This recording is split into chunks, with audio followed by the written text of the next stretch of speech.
नमस्कार प्यारे विद्यार्थियों, आज का वीडियो बहुत ही खास वीडियो रहने वाला है और राजस्थान के उन हर विद्यार्थियों को ये वीडियो देखना चाहिए जो कंपटीशन की तैयारी कर रहे हैं, किसी न किसी कंपटीशन की तैयारी कर रहे हैं। क्योंकि इस खास वीडियो के अंदर आज एक विशेष मुलाकात करवाऊंगा मैं, जो 2023 बैच राजस्थान पुलिस के अंदर ऑल राजस्थान के अंदर फर्स्ट रैंक रामरतन सैनी से एक टॉपर से मैं मुलाकात करूंगा और उन्हीं से अपन जानेंगे कि वास्तव में एक टॉपर्स किस तरीके से पढ़ता है, कैसे वो अपने टाइम को मैनेज करते हैं, किस प्रकार से वो रिवीजन करते हैं, किस प्रकार से तैयारी करते हैं और तैयारी के अंदर किन किन संसाधनों का प्रयोग करते हैं। तो ये एक जानकारी बहुत ही जरूरी है उन हर विद्यार्थी के लिए जो राजस्थान के अंदर कंपटीशन की तैयारी या कहीं पे भी अन्य कंपटीशन की तैयारी कर रहे हैं। क्योंकि तैयारी तो सभी कर रहे हैं, पर हमारे काफ़ी अक्सर ऐसे विद्यार्थी हैं जो आज मेरा वीडियो देख रहे हैं, उनके सामने एक ही समस्या आती है कि वो सिलेक्शन की दौड़ में मात्र 1, 2 या 3 नंबर से पीछे रह जाते हैं। तो यह समस्या हर एक विद्यार्थी के लिए है। आज इस समस्या का तोड़ भी मिल जाएगा आपको इसके अंदर। जानते हैं एक टॉपर्स के रूप में मेरे प्रिय विद्यार्थी रामरतन सैनी है, जिसको मैं इस वीडियो के अंदर इन्वाइट कर रहा हूँ। तो स्वागत है आपका रामरतन जी सैनी, क्या हाल है? बढ़िया है सर। तो सबसे पहले आपको बहुत बहुत बधाई और शुभकामनाएं आपके और आपके परिवार को कि आपने ऑल राजस्थान के अंदर टॉप रैंक हासिल की। और सबसे बड़ी बात है कि हमारे जो पूरी कोचिंग और हमारा ऑनलाइन सारथी परिवार के हर टीचर के अंदर भी एक खुशी की लहर है, क्योंकि अपना जब रिजल्ट आता है मेहनत की हुई सफल हो जाती है। तो आज आपको कैसा महसूस हो रहा है? बहुत अच्छा फील कर रहा हूँ सर, और आपने यहाँ पे बुलाकर जो स्वागत किया है इसके लिए मैं आपको और आपकी पूरी टीम को बहुत बहुत धन्यवाद देना चाहूँगा। और इस तरीके के स्वागत के लिए मैं काबिल बना हूँ। इसमें भी जो भी सफलता के पीछे का राज है उसमें आपका बहुत योगदान है, और उसके लिए एक बार फिर से मैं आपको धन्यवाद दूँ। अच्छा, काफ़ी विद्यार्थी ये जानना चाहते हैं कि कहीं ना कहीं कोचिंगों का अभाव रहता है, कहीं ना कहीं सही गाइडलाइन नहीं मिलता है। तो मैं आपके जो एजुकेशन फील्ड, आप जब कंपटीशन फील्ड में आए हैं वहाँ से मैं आपके बारे में कुछ जानना चाहता हूँ कि आपने शुरुआत किस प्रकार से की थी और किस प्रकार से आज इस मुकाम तक पहुँचे। सर 2018 में मेरी 12th हुई थी। उसके बाद जो भी डिग्री विग्री लेनी थी वो ली। और उसके बाद जब वहाँ ग्रामीण परिवेश में रहते हैं तो सबसे प्रमुख जो चीज़ होती है वो होती है मार्गदर्शन। उसके लिए आपको एक अच्छा गाइडेंस देने वाला बंदा चाहिए होता है। तो वहाँ से जो शहर में रह रहे थे मेरे दोस्त थे, उनसे मैंने पूछा कि आप क्या करते हो, कोचिंग वगैरह कोई अच्छी है तो मेरे को बताना। तो उस टाइम उन्होंने मेरे को बताया था कि आप ऑनलाइन सारथी के अंदर जो ऑफलाइन बैच है वहाँ पे एक बार जाके देखो। और जब मैं वहाँ पे आया, आपसे मुलाकात की, और उस जो संस्थान के अंदर आपका जो पढ़ाने का था और भी स्टाफ थे, उन सब से जब मैं रूबरू हुआ और पढ़ाने का जो तरीका और कंटेंट देखा तो मैंने ये डिसाइड किया कि कोचिंग यही सबसे बढ़िया है मेरे लिए। आप और शायद हमारे मतलब ऑफलाइन बैच यानी कि सीईटी वाले बैच में थे, किस में थे? सीटी वाले बैच में था। सीईटी वाले बैच में, यानी कि राजस्थान पुलिस थी वो सीईटी में शामिल कर दी थी। और राजस्थान पुलिस को सीईटी में शामिल करने के बाद मुझे लगता है कि शायद वो पहले ही एग्जाम था सीईटी के बाद जो कांस्टेबल का आया था। जी सर, सीटी के थ्रू वही पहला एग्जाम हुआ था। तो जिस समय हमने विद्यार्थियों को कहा कि सीईटी की तैयारी करो, जो कांस्टेबल की तैयारी करें, तो सीईटी जब मुझे आज भी याद है कि जब रामरतन मेरे पास पहली बार आया था, उस समय रामरतन ने कहा कि सर मेरे सामने 2 टारगेट हैं, एलडीसी का भी है तैयारी करनी और सीईटी वाली भी तैयारी करनी है, कांस्टेबल वाली। तो देखो, तैयारी कितनी भी साथ में कर सकते हो, पर आपका इंटरेस्ट किस में है, आप किस फील्ड में जाना चाहते हो, उस फील्ड के अंदर आप बहुत कुछ कर सकते हो। तो उसी समय आपने कांस्टेबल वाला चुना था। जी सर, पहले से वो डिसाइड था कि इस डेट तक कांस्टेबल की भर्ती है जो सीबीटी बेस्ड एग्ज़ाम वगैरह होके फ्री हो जाएगी, और एलडीसी का उसके बाद में था। तो पहले मैंने यही डिसाइड किया कि पहले कांस्टेबल की कर लेते हैं, उसके बाद में एग्ज़ाम के बाद में जो भी टाइम मिलेगा उसमें एलडीसी की भी कर लेंगे। अच्छा, एक बात और मैं आपको बता देता हूँ। कहता है ना, भगवान देता नहीं और देता है तो फिर छप्पर फाड़ के देता है। आपका एलडीसी में भी हो रखा है, ठीक है ना? एलडीसी में भी हो रखा है। तो एक बार मैं यही चीज़ कहता हूँ कि एक बार आप क्या करें, सब्जेक्ट को मजबूत कर ले। मैं हर एक विद्यार्थी को यही सलाह देता हूँ कि आप सब्जेक्ट को एक बार अच्छे से स्ट्रॉन्ग कर ले, चाहे राजस्थान जी के हो, चाहे मैथ हो, चाहे रीजनिंग हो। काफ़ी विद्यार्थी को हम सलाह भी देते हैं कि आप सिलेबस के अकॉर्डिंग पढ़ रहे हो, फिर भी इससे रिलेटेड काफ़ी चीज़ें पढ़े। जैसे अभी आपने एक वो मुझे शेयर किया था कि आपके सिलेबस में क्या नहीं था। मैथ नहीं थी, लेकिन वो अच्छा। उसके बाद भी पेपर में आई थी। और आपने तो यूट्यूब चैनल पर आपने शिवाजी सर के द्वारा जो भी था फ्री कंटेंट उपलब्ध करवाया था। हाँ तो बिल्कुल। मैंने उनसे एलडीसी के लिए वैसे भी मैथ आती है, तो मैं उसको देख ही रहा था साथ साथ में कांस्टेबल के, तो उसका भी मेरे को फायदा हुआ। काफ़ी विद्यार्थी इतने अटैच हो जाते हैं कि वो हर चीज़ कोई न कोई करते हैं तो भी पूछते हैं। राम रतन ने मुझे ये पूछा था कि सर मैं कांस्टेबल की तैयारी कर रहा हूँ, मेरे मैथ काम आएगी या नहीं आएगी। मैंने कहा भाई शिवाजी सर पढ़ा रहे हैं, पढ़ लो, आधा एक घंटे में क्या हो जाएगा। और इन्होंने पढ़ी थी और उस सिलेबस के अंदर मैथ पूछी गई। और मैथ पूछने के कारण इतनी स्ट्रांग हो गई, क्योंकि शिवाजी का पढ़ाने का लहजा आपने देखा ही होगा।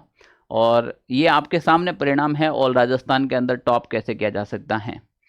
तो मैं यहाँ पर एक चीज़ आपको बताना चाहता हूँ, कोई भी चीज़ को अगर आप टारगेट करते हो, अगर किसी एक के ऊपर लगन करके भरोसा करते हो तो सिलेक्शन पक्का हो जाता है।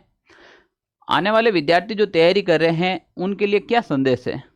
सर मेरी तरफ से तो यही संदेश होगा कि आप जो अपना कंटेंट रखते हो, चाहे सर के नोट्स लो या अन्य कोई गाइडेंस आपके पास होती है, तो उसको बार बार पढ़ो।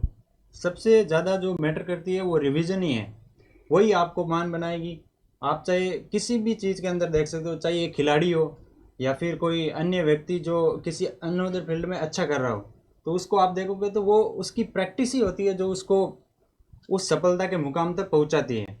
और सफलता के लिए अभ्यास से ज़्यादा कुछ ज़रूरी है ये मेरे को नहीं लगता है।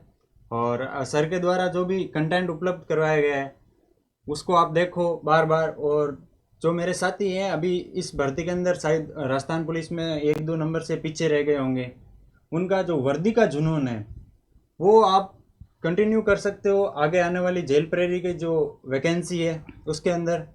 और उसके अंदर देखो वैकेंसी का, देख बहुत सारी वैकेंसी आती है, लेकिन उसमें वर्दी का जो जुनून होता है ना, उस बंदे को वही चीज़ चाहिए होती है। तो मैं यही कहूँगा कि अगर आप जेल प्रेरी की भी कर रहे हो तो सर के द्वारा जो भी नोट्स वगैरह हैं वो एकदम हैंड रिटन नोट्स साफ सुथरे, क्या छोड़ना है क्या पढ़ना है ये आपको डिसाइड नहीं करना पड़ेगा। वो उस नोट्स में पहले से ही वही चीज़ें ऐड की गई है जो आपको एग्जाम में पूछी जाती है। तो मेरी तरफ से यही कहना है कि उन नोट्स को आप बार बार रिवीजन करके देखो, तो आपको ज़रूर सफलता मिलेगी। ये बात बिल्कुल सही है कि वास्तव में जिसके रगों में वर्दी का जुनून होता है उसको नींद नहीं आती भाई। अगर किसी कारणवश राजस्थान पुलिस में नहीं हुआ है तो हताश होने की आवश्यकता नहीं है। राजस्थान पुलिस भर्ती भी आ रही है, पर इससे पहले आपके जेल परियारी एक बहुत बढ़िया वैकेंसी आ रखी है। आप अच्छे से तैयारी करो, सिलेक्शन खुद ब खुद आएगा यार चलाकर, आपको कहीं भागने की आवश्यकता नहीं है। तो जेल परियारी को आप अच्छे से टारगेट करके अभी से तैयारी कर सकते हैं। और जेल परियारी करना, मैं तो कहता हूँ राजस्थान के कोई भी कंपटीशन की तैयारी करो आप, जेल परियारी की जरूरी नहीं है। अगर वर्दी चाहिए तो जेल परियारी हैं आपके। तो राम रतन, आपका जो पढ़ने का स्टडी टाइम था वो कैसे फॉलो करते थे आप। सर स्टडी रूट में ज़्यादा कुछ कॉम्प्लिकेटेड चीज़ें मैं ऐड नहीं करना चाहूँगा। और उसमें सिंपल सा रूटीन था कि जब मैं कोचिंग आता था, जो भी 5-6 घंटे की क्लासेस होती थी उनको अटेंड की, वापस गए, तो उसके बाद उन चीज़ों को रिवाइज करना बहुत ज़रूरी हो जाता है। क्योंकि जब आप चीज़ों को हाथों हाथ रिवाइज करते हो तो वो आसानी से आपके माइंड में सेट हो जाती है, जल्दी से भूलते नहीं हो। ट्रिपल आर वाला फॉर्मूला। जी सर, RRR आपने बताया था, बिल्कुल। रीड, रिवीजन और repeat it again and again. हर बच्चे को मैं बताता हूँ, सबसे पहले उसको रीड करो, फिर रिवीजन करो, फिर रिपीट करो। ट्रिपल आर फॉर्मूला अपना लो, सिलेक्शन इसी में छिपा हुआ है। जी सर, आप ही के द्वारा बताए गए इस फॉर्मूले के बेस पे मैं चला था। और सबसे ज़रूरी है कि आप घर पे जो स्टडी टेबल है उस पर कितना टाइम देते हो, उसमें जो आप स्टडी को टाइम दोगे उसके लिए आपको सेल्फ मोटिवेटेड होना बहुत ज़रूरी होता है। और उसके लिए कभी कभार हताश भी होता है बंदा, लेकिन उस लिए सर के पास इसीलिए शायद जाना ज़रूरी हो जाता है कि उनके मार्गदर्शन में हम अपने आप को मोटिवेटेड रख पाते हैं सही तरीके से। और इसके लिए मैं तो सर को बहुत सारा धन्यवाद दे सकता हूँ। मतलब स्टडी टाइम यही था राम रतन का, बिल्कुल 5 से 6 घंटा पढ़ने का स्टडी टाइम था, पर पढ़ी चीज़ें वो रेगुलर पढ़ी थी।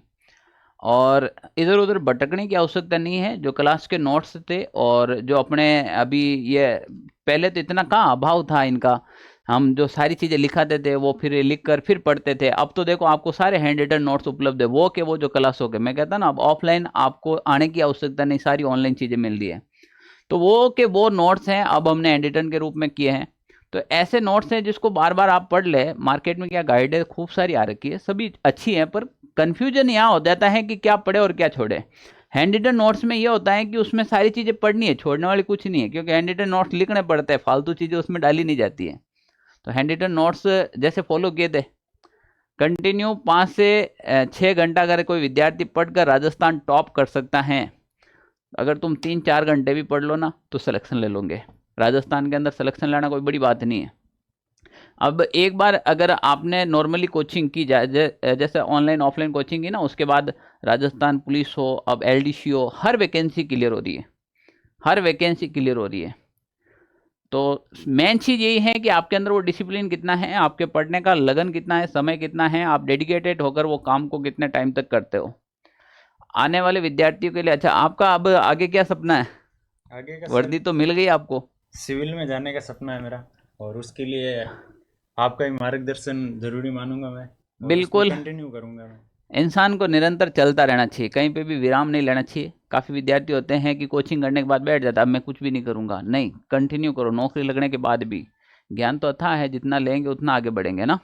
तो मैं आप सभी विद्यार्थियों को भी इस उम्मीद के साथ ये बात का विश्वास दिलाता हूँ कि अगर आप जैसे कि राम रतन 5 से 6 घंटे का शेड्यूल बनाकर पढ़ाई करते थे, उसी प्रकार अगर आप करें तो मुझे नहीं लगता है कि राजस्थान के अंदर टॉप आना कोई बड़ी बात है।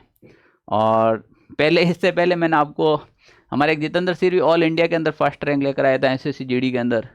आज राम रतन है जो ऑल राजस्थान के अंदर फर्स्ट रैंक है, राजस्थान पुलिस के अंदर पशु परिचर और जेल प्रहरी की भी रैंक लेकर आऊँगा, आप इंतज़ार कीजिएगा।